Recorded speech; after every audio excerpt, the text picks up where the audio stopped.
Estás entrando al umbral de lo desconocido. A partir de este momento, tus sentidos nos pertenecen. La niña del parque. Bienvenidos al Parque Rodolfo Landeros Gallegos, la joya natural de Aguascalientes, un lugar de risas, árboles y paz, pero pocos recuerdan que esta tierra tiene un pasado más oscuro. Antes de ser un parque, este lugar fue el antiguo aeropuerto de la ciudad, un gigante de metal y motores que cerró sus puertas a finales de los años 70, dejando una cicatriz y una leyenda.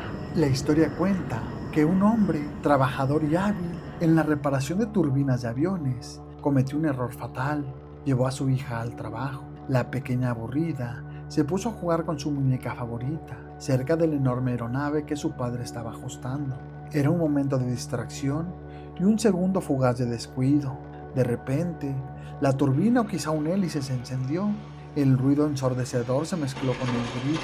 El resultado fue brutal e instantáneo. La niña fue con la misma violencia que destrozó la cabeza de su muñeca. El caso, envuelto en el horror y el misterio, dejó dos cabezas desaparecidas, la de la menor y la del juguete. Desde aquel entonces, el Parque Rodolfo Landeros es un punto de actividad paranormal. Los vigilantes nocturnos, quienes caminan por donde antes se extendía la pista de aterrizaje, y algunos visitantes temerarios, han sido testigos de su presencia de aquella niña pequeña. A lo lejos, cerca de las rejas y los viejos hangares, se asoma la figura espectral de una niña sin cabeza, con la ropa manchada por la tragedia. Pero lo que aterroriza más que su visión es su voz, un eco infantil melancólico y perturbador que se escucha en la espesura del parque, flotando en el viento de la noche. ¿Quieres jugar conmigo? La leyenda de la niña sin cabeza, atrapada en su juego eterno, nos recuerda que a veces los parques y los lugares de descanso ocultan tragedias violentas y que un juguete puede ser la única conexión de un alma perdida con nuestro mundo.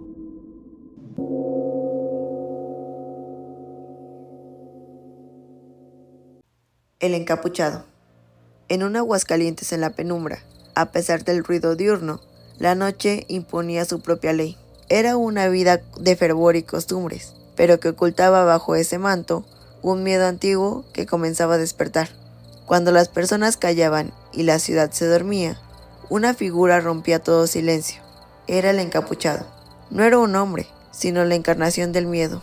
Cada noche daba vueltas por afuera del jardín de San Marcos, vestido con un hábito franciscano viejo y desgarrado, el rostro escondido bajo un capuchón sombrío. En una mano portaba una linterna que arrojaba sombras fantasmales, y en la otra una terrible calavera. Quienes se atrevían a mirarlo se paralizaban de miedo. Veían a la mismísima muerte patrullando las calles. El pánico se propagó como la peste. Los vecinos se pegaban a las paredes temblando y solo se atrevían a susurrar un Ave María para conjugar su presencia. La aterrada versión del espectro encapuchado voló por cada rincón. Pasar cerca del jardín al atardecer ya era un acto de valentía. Ojos que no ven, miedo que no se siente, se decían a sí mismos mientras caminaban las personas con los ojos casi cerrados. Esto siguió ocurriendo hasta que el destino eligió a un hombre para el desafío. Pedrito Herrera era un osado leñador. Sintió una fuerza extraña que lo impulsó a confrontar a aquel espectro. Al intentar detenerlo en una ocasión, el encapuchado reaccionó. Un golpe sordo en el pecho de Pedrito, y justo en ese instante, el fraile sombrío se desvaneció por aquella puerta cerrada del templo de San Marcos, dejando al leñador paralizado por el terror. Unos días después, la ciudad se vistió de luto. Un cortejo fúnebre pasaba frente a la iglesia, rumbo al antiguo panteón, y dentro de la caja yacía Pedrito Herrera, el valiente leñador. El enfrentamiento con el ser de la calavera había roto su vida. El encapuchado cobró su precio. Los años devoraron la memoria de don Felipe y el rumor del franciscano, pero la vieja calle aún recuerda ese terror. El jardín de San Marcos no solo guarda un tesoro enterrado, sino también el eco de una calavera y la promesa de que algunas sombras nunca se van.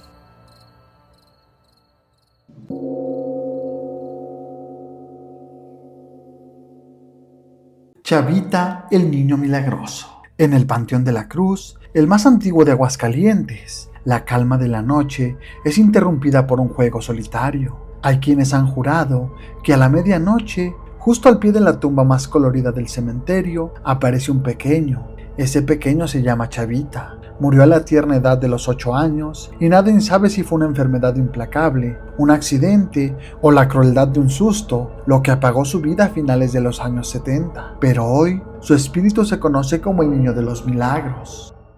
La tumba 451, ubicada en el pasillo 17 y dedicada a la familia Huerta Landeros, no es una tumba común, es un santuario infantil.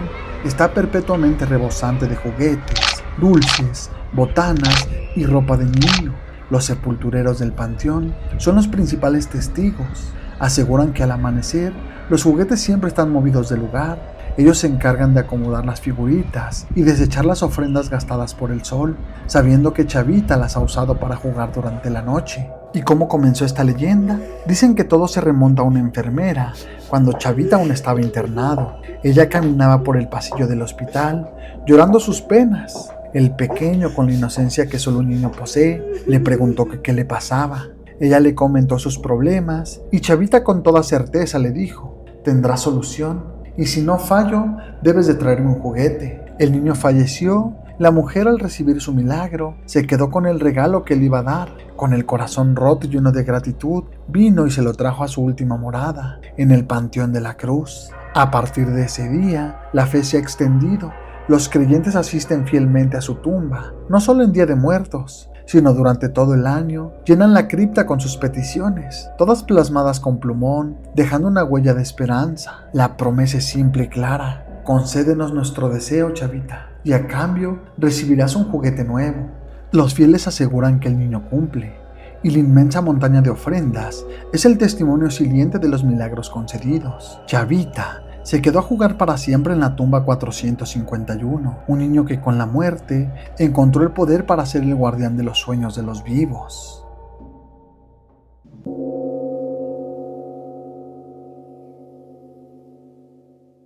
El fantasma del Jardín de San Marcos. Para esta historia, nos remontaremos a Aguascalientes en el año de 1851. El ambiente de las fiestas de San Marcos vibraba con una nueva promesa. Don Mariano Camino había inaugurado la primera gran exposición, atrayendo a forasteros ambiciosos como don Felipe Rey González, que venía de Guadalajara. Llegó con la firme intención de hacer una fortuna como comerciante de abarrotes. La suerte le sonrió muy rápido. Su capital creció hasta la increíble suma de 40,000 pesos. Pero con la riqueza también llegó el miedo, una sombra fría. Por el pueblo se decía de unos maleantes llamados los Cacos. Don Felipe hizo un plan para que estos no le robaran su fortuna. Su plan era enterrarla con un puñado de valiosas alhajas de oro macizo. El lugar que eligió fue el rincón norte y oriente del Jardín de San Marcos, bajo un imponente y viejo fresno, oculto entre los bosquecillos de rosales. En una sólida caja de lámina guardó este botín. Don Felipe selló no solo su dinero, sino una parte de su alma. El jardín se convirtió en la bóveda de su secreto. Desde entonces, una obsesión consumió a don Felipe.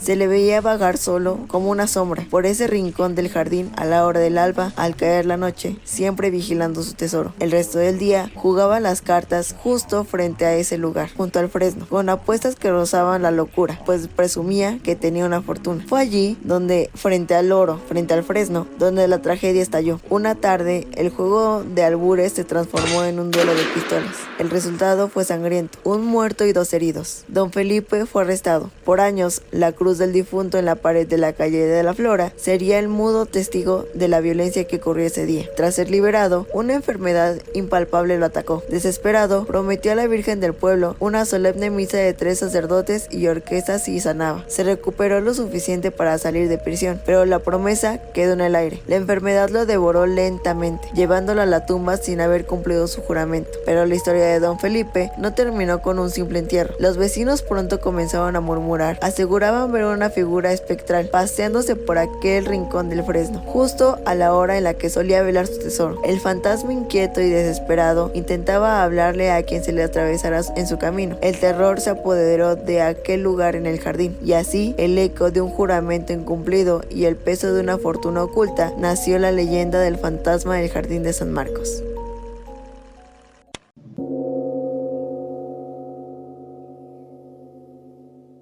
La calle de las ánimas. En la villa, la noche no solo traía oscuridad, sino también un profundo respeto. Al sonar las 8 de la noche, el repique de las campanas, el famoso toque de ánimas, era un llamado ineludible. Todos se arrodillaban, No importaba la calle o la casa, se rezaba al unísono, el Padre Nuestro, el alabado. Era un momento de piedad, pero también de mucho terror. Los pocos vecinos se recogían, la calle imponía, las estrellas brillaban y el canto pavoroso del tecolote era el único anuncio. Había llegado el momento. Al abrigo de sus hogares, la gente soñaba con aquello que la piedad popular había sembrado en sus mentes, las almas que regresaban del panteón en busca de sufragios. Y es que el culto a los antepasados era vital. Cada mañana se practicaba el rito de barrer las tumbas y en el Día de Muertos la solemne ofrenda, con sus condoches, calabaza y camote con miel de abejas. Buscaba honrar el alma del difunto. En una de aquellas humildes casas vivía una familia, la viejecita, el anciano y su joven nieto. Juntos rezaban al toque de las 8, pero la muerte inexorable se cebó en ellos. El joven enfermó, la llama de la fiebre ardió hasta consumir la vida en flor. El dolor fue tan profundo que poco a poco y después sus inconsolables padres también pasaron a la otra vida. Entonces la terrible profecía se cumplió. Los vecinos comenzaron a contarlo. Al toque de las 8, cuando la oscuridad se hacía respetuosa, entre todas las almas que volvían del panteón, podían distinguir a los 3 miembros de aquella familia. Sus ruegos eran más insistentes, sus lamentos más claros, haciendo más pavorosas aquellas noches. Regresaban lentamente, en una marcha fúnebre y silenciosa, cuerpos viejos ausentes de sus órbitas vacías, manos huesudas, pies ya enjutos. El toque de ánimas, decían, llamaba al día de la muerte, forzaba a los vivos a pensar en su miserable sepulcro y a bajar los ojos hacia el puño de cenizas de los muertos. Ese pavor dejó una marca imborrable en la vida, y así fue como la calle por donde regresaban estos espectros, la que llenaban de terror a todos los vivientes, quedó marcada para siempre como la calle de las ánimas, hoy también conocida como calle Gómez Farías.